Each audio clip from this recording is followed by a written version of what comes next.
The year is 1050 in a damp hovel somewhere in Francia. Adalard and Beatrix have not committed murder. They haven't stolen. Their crime committed in the privacy of their own straw bed was far more intimate. Last night, in a moment of passion, they tried a new position, an unapproved one. Now a fear colder than the dirt floor grips them. Not the fear of the local lord, but the fear of an all-seeing God. And they know that on Sunday at confession, the local priest won't just ask, "Have you sinned?" He will ask, "How did you do it? How many times and with whom? Or what?" This isn't a story of kings or queens. It's the story of ordinary people and their struggle with one of the most psychologically invasive systems of surveillance ever conceived. The system's tool A, little known but hugely influential type of book, the Penitential. How did the medieval church come to know the most intimate details of millions of commoners' lives? And what bizarre, sometimes truly outlandish punishments did it devise to cure these sins of the flesh? It turns out if you want total control over a population, you don't build an army. You write an incredibly detailed rule book for their private lives and convince them you're the only one who can offer forgiveness. Welcome to Cursed Chambers, where we find that sometimes the most terrifying prison is the one built inside your own mind. To understand the story of Adalard and Beatrix, you need to understand the world they lived in. And that means you have to forget everything you know about the 21st century. Forget science, forget psychology, forget the very idea of a private life. Welcome to the early Middle Ages, a world that was at once geographically tiny and cosmically vast. For 99% of the population, your entire world was your village, and the next one over a journey of a few miles that might take a full day. The horizon was the edge of the map, but the spiritual world, that was infinite, and it was terrifyingly real. God was not an abstract concept. He was a cosmic landlord, and you were a tenant on his land. The devil was not a metaphor for evil, for he was a real physical predator who could be hiding in the woods, in your milk cow, or in the heart of your neighbor. Heaven and hell were not states of mind. They were literal physical destinations. One was a paradise of eternal light, the other a pit of endless, unimaginable torment. Your short, brutal, and often miserable life on earth was just an entrance exam for the afterlife, and the final grade was strictly pass or fail. Life was cheap. A bad harvest could mean starvation. A small cut could lead to a fatal infection. Childbirth was a coin toss between life and death. The only thing that gave this suffering meaning was the belief that it was a test, and the only institution that offered a passing grade was the church. It was the only game in town. The local church was not just a building, it was an embassy of heaven. And the local priest was not just a man, he was God's bureaucrat on earth, the only one authorized to stamp your spiritual passport. And this cosmic government had a very, very specific set of rules and regulations regarding the most private aspect of human life, the act of, well, you know. To the medieval church, that particular activity had one and only one, divinely sanctioned purpose, which was procreation. Full stop. It was a tool for making more Christians. That's it. Think of it like a piece of IKEA furniture. It came with one specific set of instructions for assembly. Any attempt to use it for other purposes, like, say, recreational assembly, or to build something that wasn't on the instruction sheet, voided the warranty on your immortal soul. This meant that the very concept of pleasure or luxuria was deeply suspect. In fact, enjoying the act too much was, in itself, a sin. It was the one activity in human existence where being bored and getting it over with as quickly as possible was considered a sign of piety. This philosophy extended to the physical mechanics of the act itself. There was only one approved method, the man on top, face to face, the so-called matrimonial position. Why? Because theologians argued it was the least pleasurable, the most human, and the most efficient for conception. Any deviation was a step towards damnation. Other positions were explicitly called the way of the dog or the way of the beast to directly link them with animalistic, soulless behavior. And when you did, it was just as important as how. The medieval bedroom had more blackout dates than a budget airline ticket. No relations on a Sunday, or a Friday, or during the 40 days of Lent, or on any major feast day, or for weeks after Easter, or while your wife was pregnant, or while she was nursing. When you add it all up, the number of legally open days for a pious couple to try for a baby was shockingly small. This was the user agreement for medieval existence, and it criminalized basic human nature. So with a rule book this strict, how did the church enforce it? They developed a technology of the soul and interrogation system of breathtaking intimacy. They perfected the confession. And this brings us to the players in our strange spiritual drama. First, you have the commoner, our sinner. People like Adalard and Beatrix. It's crucial to remember they aren't rebels. They are true believers. They are illiterate. Their world is governed by the turning of the seasons and the ringing of the church bell. Their minds are filled with a rich stew of Christian doctrine and older pagan folklore. And their dominant emotion is fear. Fear of starvation, fear of their Lord, fear of disease, and above all, a deep, abiding fear of hell. They are not trying to break the rules. They are terrified of what will happen because they are physically and emotionally incapable of following them perfectly. Their very humanity is their pre-existing condition. Next, we have the priest, our confessor. Now it's tempting to see him as a villain, a peeping Tom in a priest's robe. But that's too simple. In most cases, the village priest was barely more educated than his flock. He was a man trying to do a job. He was less of a spiritual guru and more of a divine auditor, checking your soul's accounts for any unapproved expenditures of passion. He had a manual, and his job was to follow it to the letter to diagnose the spiritual sickness and prescribe the correct cure. He was a cog in a vast soul-saving machine. And that brings us to the real star of our show, the machine itself. Meet our third key player, the Penitential. These books are the reason we know any of this. They were not grand works of theology. They were practical bureaucratic field guides for priests. They were essentially troubleshooting manuals for a sinful soul. They contained exhaustive, and I mean exhaustive, lists of every sin imaginable cross-referenced with a specific graduated tariff of penances. They were the church's attempt to create a perfectly ordered mathematical system for something as messy and chaotic as human desire. These books are the source code for the medieval moral universe. And reading them today is like opening a 1,000-year-old locked diary belonging to an entire civilization. They tell a story of faith and fear, of control and consequence.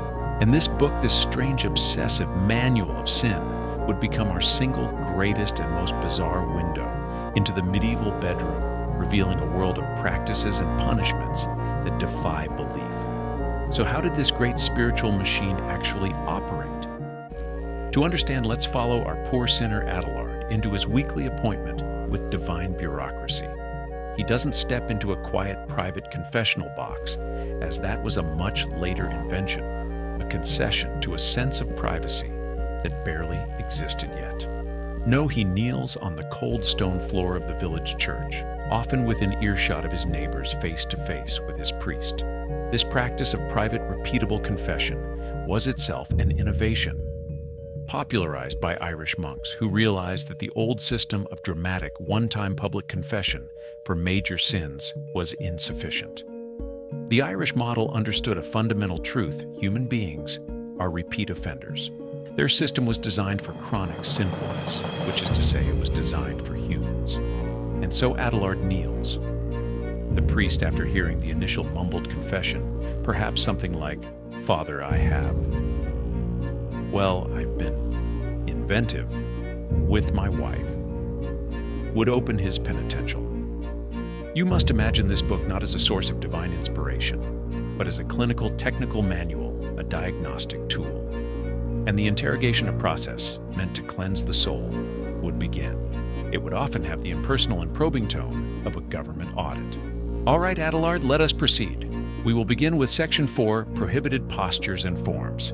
Have you in the last 7 days engaged in the Roman way face-to-face, but with the woman on top, or perhaps the work of the dog from behind? A simple yes or no will not suffice. I need details for proper classification and to assign the correct penitential tariff. Moving on. Section 5. Unnatural acts. This is a broad category, so please listen carefully. Were any oral intimacies involved, either given or received? Was there any use of instrumentation, either foreign or domestic? Please be honest. Adalard. God has already witnessed the act in perfect clarity. I am merely filling out the paperwork. This is for your own good, you understand. And finally, let's touch upon Section 6, subsection C relations with animals.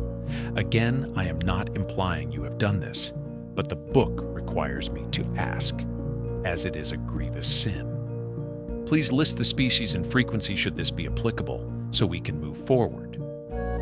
This was not a conversation, it was a forensic examination of the soul, a psychological dissection performed without anesthetic.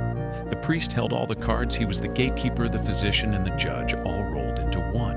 And the questions drawn from the meticulous lists in the Penitential were designed to leave no stone unturned, no private thought unprobed, no secret shame uncatalogued. And that catalogue of sins itself, it was and remains a marvel of obsessive bureaucratic detail. It's the original terms and conditions that nobody reads, but everyone is bound by a document so granular it would make a tax lawyer blush. Everything was a potential sin. Every action and every thought had a spiritual consequence. The authors of these books seemed to live in mortal fear that some new, undiscovered sin might be happening somewhere unpunished. So they tried to imagine them all. Lusting after a woman who wasn't your wife. That's a 3-year fast for you, telling a dirty joke to your friends at the tavern, 40 days on bread and water. My friend, you'll think twice next time. Even your thoughts were subject to audit. Did you have a lustful dream that requires penance? Did you simply think about looking at your neighbor's wife? That's also a sin. Please form an orderly queue for forgiveness.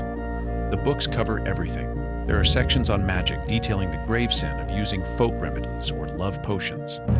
A clear admission that the line between Christian prayer and older pagan charms was dangerously blurry in the popular mind. These weren't grand spells, but small, desperate acts. A woman mixing herbs into her husband's stew to ensure his fidelity, a man carrying a carved stone to attract the attention of a village girl. To the church, this was trafficking with demonic forces. But the book's true focus, its magnum opus, its reason for being, was the minute regulation of the act of procreation. The author's likely celibate monks devoted a truly astonishing amount of energy to imagining every possible way a person could, in their view, misuse their God-given equipment. Reading it is like listening to someone who has never driven a car trying to write a complete repair manual based on accident reports. The result is a bizarre mix of accurate observation, wild speculation, and sheer administrative overkill. When the audit was complete and Adalard's spiritual rap sheet was filled out with a grim list of infractions, it was time to prescribe the cure. It was time to spin the great invisible wheel of penance. And the prizes on this wheel, they were truly something to behold. This wasn't a simple, say 10 prayers, and you're good. This was a comprehensive lifestyle overhaul designed to purify the soul by making the body absolutely miserable. For a minor infraction, Adalard might win the basic penance package. This was the classic fasting on bread and water, and we're not talking about a nice crusty sourdough. This was often coarse, dark barley bread, and the water was from the local well with its own ecosystem of tiny creatures. For a peasant already living on a calorie deficit, this wasn't just unpleasant. It was a serious hardship. It was the original spiritual detox guaranteed to leave you weak, irritable, and full of piety. But for more serious sins, one could be upgraded to the silver package, what we'll call the saintly sightseeing tour. This was a pilgrimage. You might be ordered to walk, sometimes barefoot, hundreds of miles to a distant shrine in France or Spain or even Rome itself. It was a wonderful opportunity to reflect on your sins while developing severe blisters, fighting off dysentery, and trying not to get murdered by bandits. The time away from your farm could bankrupt your family, but your soul would be in terrific shape. It became a kind of medieval gap year for the truly sinful. If a long walk wasn't your style, perhaps you'd win the gold package, the acupuncture for the soul. This involves sleeping on things other than a bed. Your prescribed mattress might be a pile of thorns, a bed of stinging nettles, or perhaps the floor with a jagged rock for a pillow. You might also be prescribed a hair shirt, a coarse garment woven from animal hair, worn under your clothes to provide a constant itching, chafing reminder of your fallen state. The theological principle was simple. If you make the body suffer enough, the soul won't have any energy left for naughty thoughts. And of course, we have the truly bizarre artisanal penances reserved for special occasions. Let's revisit our favorite, the awkward ceremonial breakfast. The texts describe a penance where the sinner must eat a piece of bread that has been placed on another person's naked body. The logic is a mystery lost to time. Perhaps the idea was to counteract a sinful use of the body with a ritualistic and deeply embarrassing new use for it. It was a masterclass in humiliation, where you're not just a sinner, but you're now also dinnerware. And finally, at the very top tier, for those who were too busy or too wealthy for such physical inconveniences, there was always the platinum package penance by cash. Yes, the system of commutation was well established. This allowed a sinner to swap a physical penance for a financial donation to the church. It was all very professional. There were even recommended price lists. A 40-day fast could be commuted for a specific sum, allowing the wealthy to essentially outsource their suffering to their wallet. It was the beta test for a business model that would eventually make the church incredibly wealthy, and a German monk named Martin Luther incredibly angry. It was a practical solution for an age-old problem, a reminder that even in the business of eternal souls, money talks. So we've toured the bizarre landscape of medieval sin and punishment. We've seen the spiritual audit, and we've spun the wheel of penance. Now the real work begins. Now we must step out of the narrative and into the chamber of analysis to perform a historical autopsy on this entire extraordinary system. The question is no longer what happened, but why.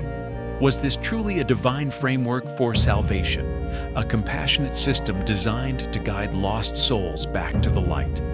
Or was it something far more earthly, something rooted in control, fear, and a profound and perhaps deliberate misunderstanding of human nature? Let's open the case file. First, we must present the official story, the argument from the church's own perspective. And to be fair, it is a powerful one. From the viewpoint of a 9th century bishop, the world was a terrifyingly chaotic place. The Roman Empire was a distant memory, pagan belief still lingered in the countryside, and society was racked with violence and uncertainty. The penitentials in this context were an act of profound compassion and a tool for order. They took the terrifying abstract concept of damnation, a source of deep anxiety for the common person, and made it manageable. They provided a clear step-by-step, almost mathematical guide back to God's grace. Before this system, justice, both secular and divine, could be brutal and arbitrary. This new system of penance was in its own way a step forward. It replaced trial by combat or ordeal with a structured process of introspection and atonement. It suggested that what was in your heart and soul mattered. It offered a path to redemption that was available to everyone, regardless of their station. It was a system of hope, not just fear. It provided a framework for a moral life and a promise that no one, no matter how far they had fallen, was beyond the reach of God's mercy. It's a compelling argument, and for the men who wrote these books, it was likely their sincere belief. But it is not the whole story, not by a long shot. Let us now turn to our own analysis. Let's look at the evidence not just as a theological system, but as a system of power. Let's start with Exhibit A, the social control engine. While the penitentials may have been intended to save souls, their practical effect was to create one of the most successful systems of social control ever devised. By focusing so intensely on the most private and instinctual aspects of human life, the church inserted itself directly into the minds of its followers. It turned the bedroom into a courtroom and the conscience into a prison. This created a permanent state of guilt and dependency. If your very nature, your most basic desires are defined as sinful, you are always in need of forgiveness. And the church was the sole supplier of that forgiveness. It was a perfect business model, but the control went deeper. The system brilliantly reinforced the existing feudal hierarchy. The penances were not equal. A sin committed against a person of higher rank carried a much heavier penalty than the same sin committed against a peer. Killing a priest, for example, required a far longer and more arduous penance than killing a peasant. This wasn't just about saving souls. It was about maintaining the rigid social order. It taught the common person their place in the cosmic hierarchy, a place far below the nobles and the clergy. It was a spiritual justification for a deeply unequal society. The system was designed to atomize the individual, to make them a patient in a permanent state of spiritual sickness, with the church as the only physician. Now for Exhibit B, the accidental anthropologist. Herein lies the great beautiful irony of the Penitentials.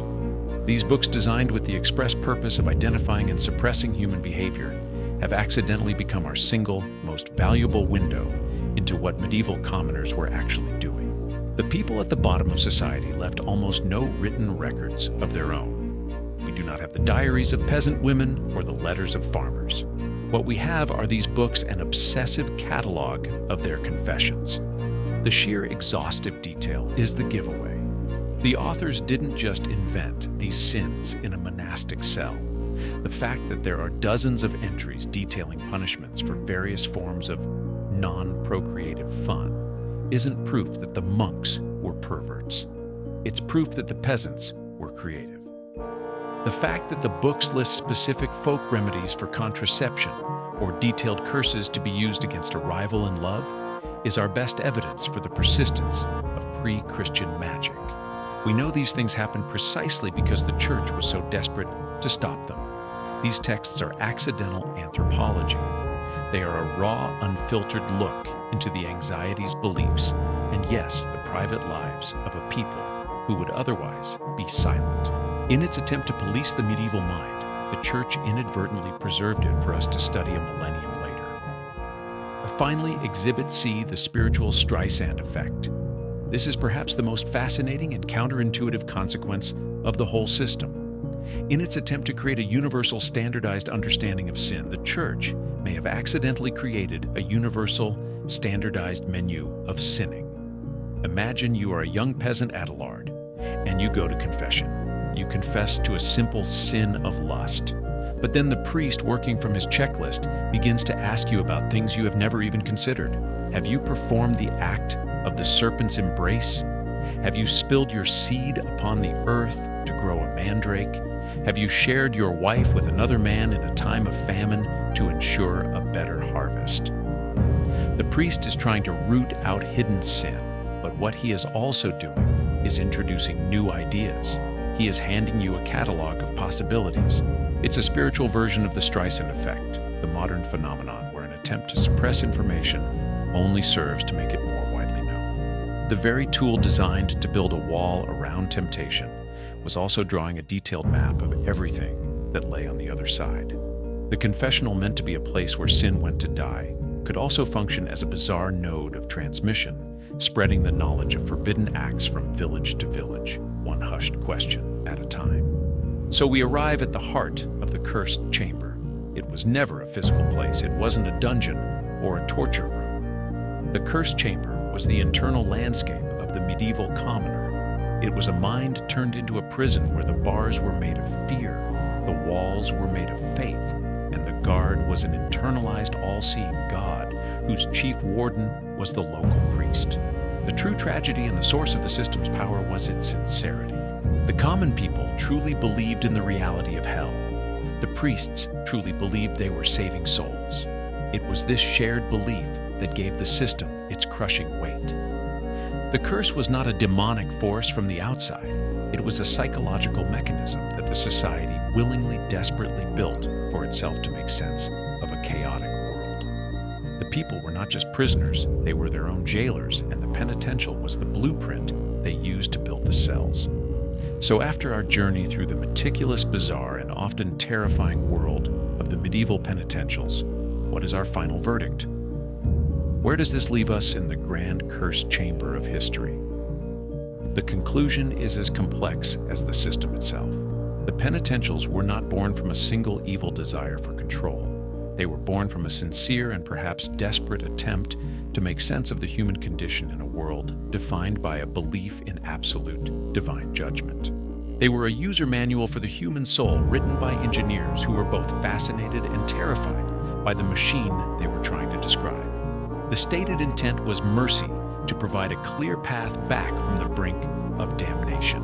But the actual effect, the deep historical echo, was the creation of a powerful and enduring architecture of guilt. It was a system that taught people to fear not just their actions, but their very thoughts, their most basic human instincts. It was a masterclass in psychological control, convincing millions that they were perpetually sick and that only one institution held the cure. The system was, in its own way, a work of dark genius, but it was also a historical dead end. And like all systems built on such a rigid and obsessive foundation, it was destined to crumble, evolve, and leave behind a strange and complicated legacy that we are still living with today. The ripple effect of the penitentials is vast, and it begins with the church itself realizing the system it had created was, frankly, a complete mess. By the 10th and 11th centuries, the sheer number of different penitentials had become a problem.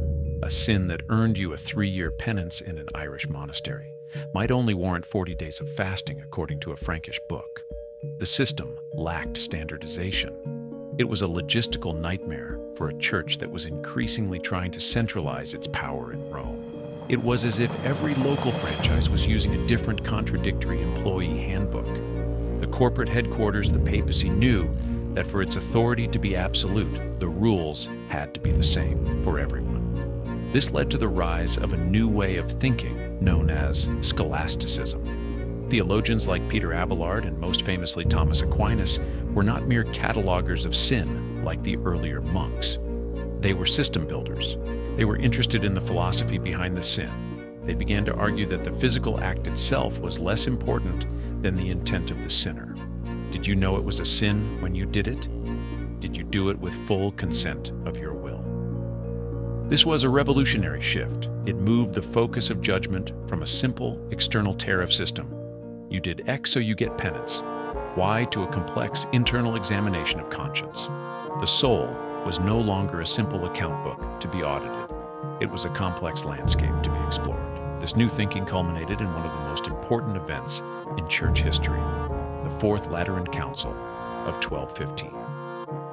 This was a grand meeting of church leaders from all over Christendom, and one of its most famous decrees made annual private confession to one's own parish priest a mandatory obligation for every single Christian. The old chaotic system of the penitentials was officially suppressed, but their spirit lived on. The core technology, the practice of a private one-on-one confession of sins to a priest who then assigns a penance, was now enshrined as a central universal sacrament of the Catholic Church. The penitentials had lost the battle, but their core idea had won the war, and the echoes didn't stop there. They grew louder and louder until they helped to crack Christendom in two. The system of penance, and particularly the late medieval practice of commuting penance for cash, evolved into the infamous selling of indulgences. An indulgence was in essence a spiritual get-out-of-jail-free card. It was a certificate you could buy that promised to reduce the time you or a loved one would have to spend in purgatory. It was the logical and most cynical conclusion of the platinum package we saw earlier. And it was this practice that so enraged a German monk and theology professor named Martin Luther. Luther, who was himself tormented by a deep personal struggle with sin and confession, saw the selling of indulgences as the ultimate corruption of faith.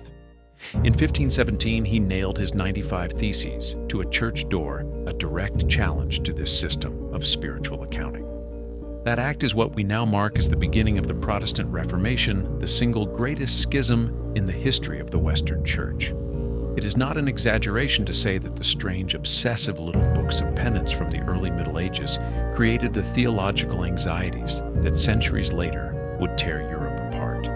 But the final echo is perhaps the most personal one. This system, for all its strangeness, drilled a new kind of thinking into the Western mind, the practice of introspection, of self-examination, of keeping a moral inventory of one's own thoughts and desires. This way of thinking didn't disappear with the Middle Ages. It seeped into our philosophy, our literature, and our law. The very modern idea of a private self, a secret inner world that must be constantly monitored and judged, has its roots in the hushed, fearful confessions of peasants like Adalard. And this brings us to our final human insight. The story of the Penitentials is a profound and at times hilarious lesson about the paradox of control. For over 1,000 years, the most powerful institution on earth dedicated immense intellectual and spiritual energy to defining, cataloging, and containing the fluid, chaotic, and irrepressible force of human nature. They built a system of breathtaking complexity, a towering edifice of rules and regulations designed to box in every human desire. And what that system ultimately proves is that it cannot be done. The harder you try to suppress and define something, the more you reveal its resilience and its creativity. We see this today. We have replaced the priest with the wellness influencer, the psychoanalyst, or the life coach. We have replaced the penitential with the calorie tracking app, the screen time report, and the self-help book. But the underlying anxiety remains the same, the nagging feeling that we are not living correctly, that our desires are wrong, that we are in need of a system to purify us and grant us a secular kind of salvation. The story of the Penitentials is the story of an institution that built a great dam to hold back the ocean of human instinct. But the ocean is patient. It seeps through the cracks, it wears down the stone, and it always eventually finds its level. The sins that the medieval monks were so terrified of, the small human acts of pleasure, creativity, and nonconformity, are still with us. Because human beings, whether in the 10th century or the 21st, are still human beings. And no rule book, no matter how detailed or how divinely inspired, can ever fully contain the messy, beautiful, and endlessly creative business of being alive. What do you think? Was this system a form of oppressive control or a sincere if flawed attempt to guide a chaotic world? Let us know in the comments, and if you want to unlock more of history's cursed chambers, be sure to subscribe. The past is waiting.